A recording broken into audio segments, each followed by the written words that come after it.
দ্বিতীয় বিশ্বযুদ্ধের পর 1941 সাল থেকে 1948 সাল পর্যন্ত এই 8 বছরের মধ্যে 259টি সন্ত্রাসী আক্রমণ চালিয়েছে শুধুমাত্র ইহুদি সন্ত্রাসীরা।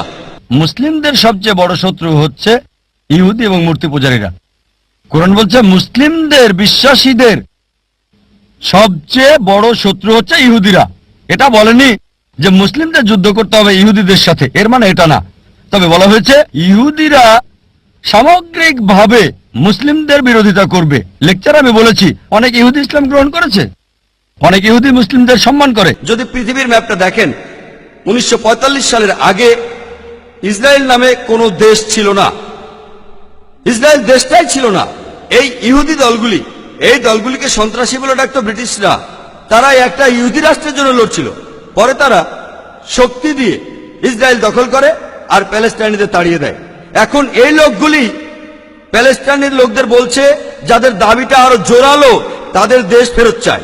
এখন তাদেরকে সন্ত্রাসী বলে ডাকছে ইসরায়েলিরাই। হিটলার ইহুদিদের বের করে দিয়েছিল। হিটলার 60 লক্ষ ইহুদিকে হত্যা করেছে, জার্মানি থেকে তাদের বের করে দিয়েছে। আরবরা, ফিলিস্তিনিরা তাদের বলল আহলান ওয়া সাহলান, স্বাগতম, সুস্বাগতম। কিছুদিন পর নিজেদের ঘর ছাড়তে হলো।